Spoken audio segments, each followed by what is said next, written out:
And I'm going to just dump it in this loaf pan and try to get it as even as I can. So I am going to pause while I do that because I have no way of doing this and holding the phone. Alright, so this is what it looks like once I get it in there. I kind of packed it down as best I could. And if you noticed I have it in this larger pan, it's because it'll spill over the top. So you want to have it in something so it catches any drippings coming down, just to make cleanup a lot easier. And I'm going to pop it in the oven for 45 minutes, which is just like Maria's recipe, and see how it comes out.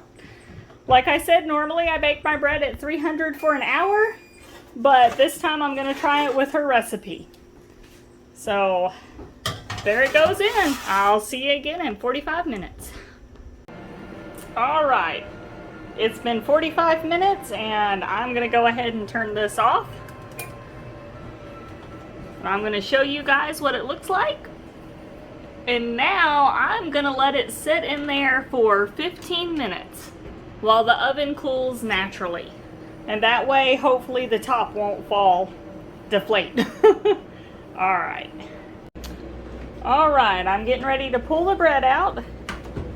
It's been about 20 minutes. It's been sitting in here. It did deflate a little bit, but it's not too bad. So now I'm just going to set it up here. And I'm going to let it cool completely before I take it out of the pan and cut it open. Alright, the bread is cooled and I'm getting ready to take it out, and I'm just going to slide my butter knife around the edges just to, you know, separate it from the edge so I don't pull any part. If anybody here's made cloud bread, then you know it's like super delicate, super light. I'm just trying to do it one-handed. That's the challenge. Here, I'm going to put it on pause. Alright, I got it out of the loaf and I'm going to try and slice it. I'm going to try to set up the phone where you can see me slice it. There we go. So let's see here. And I got a regular bread knife.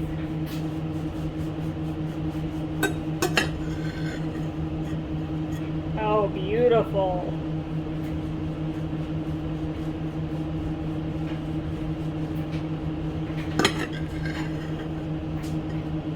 And you can see I'm slicing it kind of thin.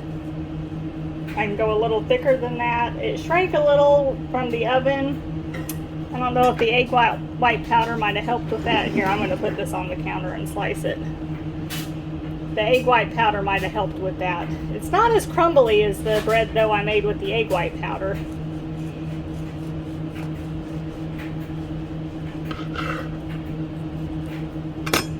There we go. I don't know if you can see that good, but made sliced bread.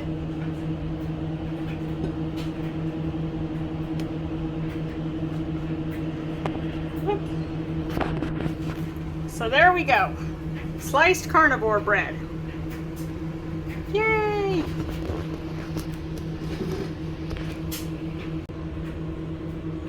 There we go.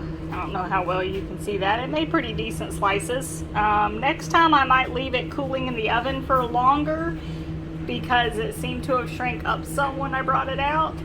And I thought I left it in about 20 minutes. So, but if you like this bread recipe, it's gluten-free, carnivore, keto, whatever you want to call it. Subscribe to my channel, like this video, leave a comment if you want to. Definitely go over to Maria's website. I'm going to tag that at the bottom. She has some really good recipes. Her bread recipe, don't get me wrong, was good. I just didn't like how dry the egg white powder made it. So, live and learn. All right, thanks. Bye.